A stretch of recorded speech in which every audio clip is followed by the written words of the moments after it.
about Wall Street because I think very few people recognize the incredible power that they have over our country. When I talk about a corrupt campaign finance system and a rigged economy and a broken criminal justice system, it all comes together in one brief story.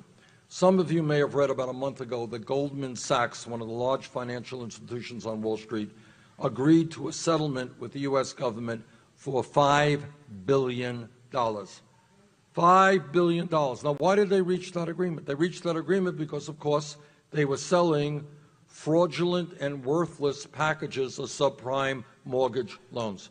All right? So they reached the $5 billion settlement, point one. Point number two, Wall Street firms like Goldman Sachs make huge contributions to candidates. So they put millions and millions of dollars into the political process to get candidates to be beholden to them. Point number three, the revolving door. You know what a revolving door is?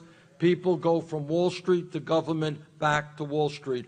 Last 25 years, Goldman Sachs itself has had 2 secretaries of the Treasury, as well as many other high-ranking government officials, work on government, go back to Wall Street. Point number 4, maybe the most painful of all to the American people. Some kid in Minnesota today, or Vermont, gets picked up for having marijuana, possessing marijuana. That kid gets a criminal record which stays with him for his entire life. But if you are an executive on Wall Street whose fraudulent behavior destroyed the lives of millions of people, you know what happens to you? No, wrong. You get a salary increase.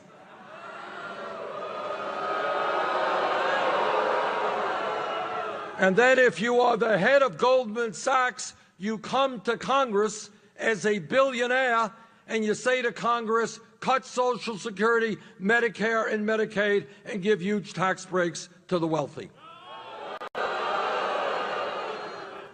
Together, we are going to bring justice back to a broken criminal justice system.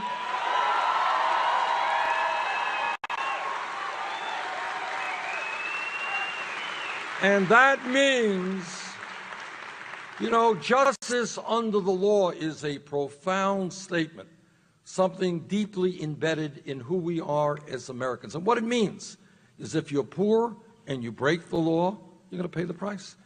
If you're rich and you break the law, you are going to pay the price. That does not happen in America today. Together, we are going to bring justice back to the criminal justice system.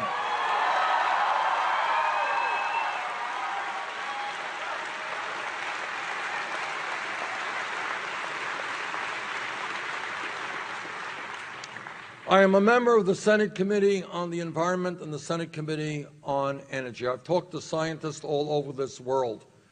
The debate is over. Climate change is real.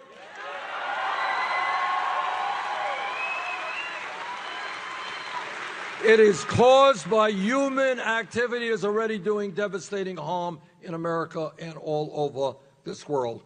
We have a moral responsibility to future generations to stand up to the fossil fuel industry, to transform our energy system away from fossil fuel to energy efficiency and sustainable energy.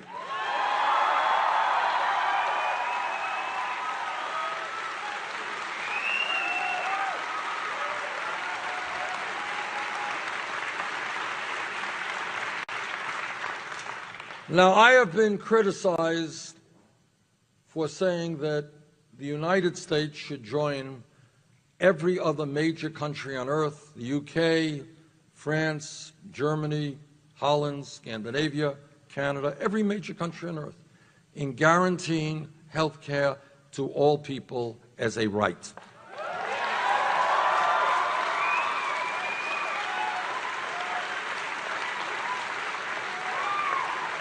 As Tina pointed out, the Affordable Care Act has done a lot of good things, but we have got to go further. Today in America, 29 million people, zero health insurance. Many of you are underinsured with high deductibles and copayments, and we pay by far the highest prices in the world for prescription drugs. In fact, we're getting ripped off right and left by the pharmaceutical industry. 1 out of 5 Americans cannot afford to fill the prescriptions their doctors write, which is pretty crazy. Meanwhile, on top of all of that, we end up paying far, far more per capita for health care than any other country on earth, which leads me to the conclusion that the way forward is a Medicare for all single-payer program.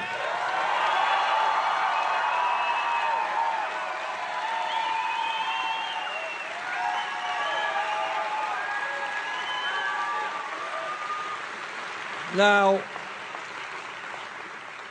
people can disagree with me all they want, but it is my view that health care is a right of all people, not a privilege.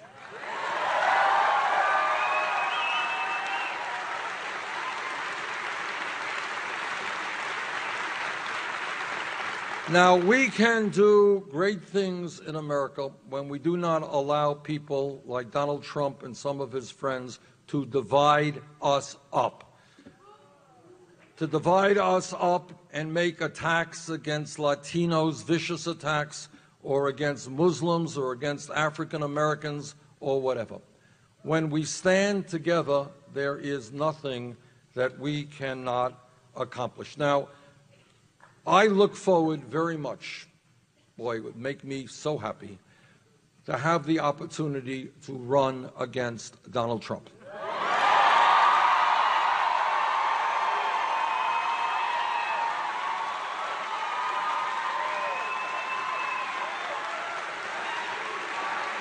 Now,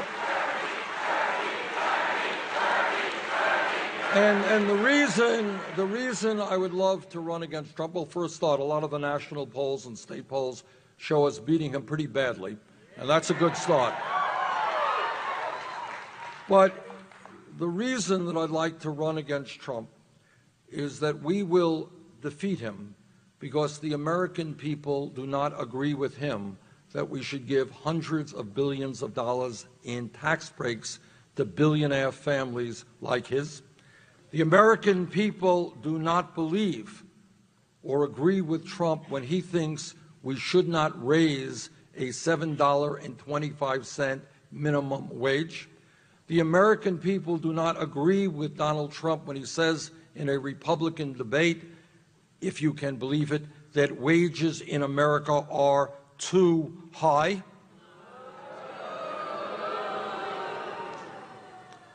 I guess if you're a billionaire, maybe you think that wages in America are too high. I don't know. But my perception is that's not the case. Now, also, we know that Donald Trump is the greatest of everything, right? And among his many other attributes is he is a great, great scientist. And he has concluded that climate change is a hoax, and that it is a hoax created by the Chinese. Now, I was shocked to hear that, because I thought from Trump's perspective that it would have been a hoax created by Mexicans or the Muslims, but the Chinese kind of took me back a bit.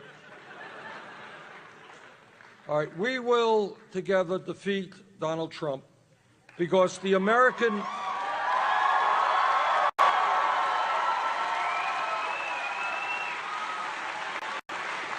We will defeat him because the American people do not want a president who insults Mexicans, Muslims, women, African Americans, veterans, and basically anyone who does not look and sound like Donald Trump.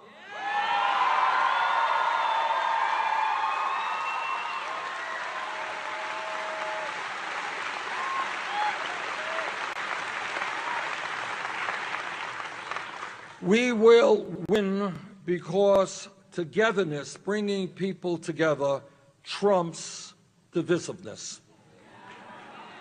We will defeat Trump because community trumps selfishness.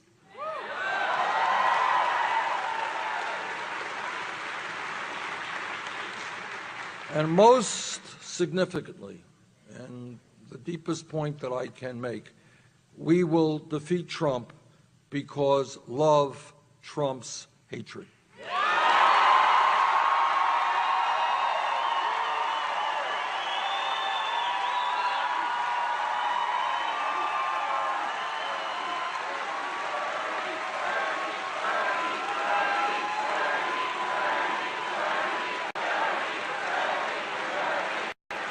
Now, what the political revolution is about is bringing millions of people, many of whom have given up on the political process, working people who say, I'm not getting involved, it's all crap, I don't trust anybody, and young people who have never been involved in the political process.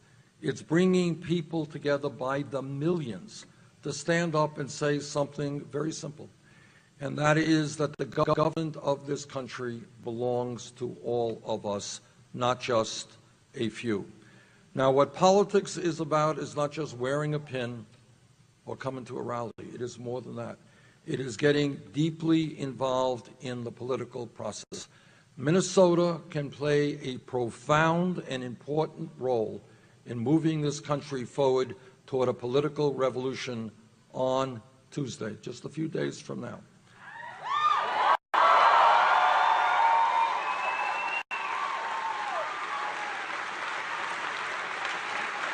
In Minnesota, we will win if the voter turnout is high. I have no doubt about that. We will not win if voter turnout is low. Your job, and I ask you to do this, is to work as hard as you can to bring out as many people as you can on Tuesday. And if we do that, Minnesota will play a significant part in shaping American history. Thank you all very much.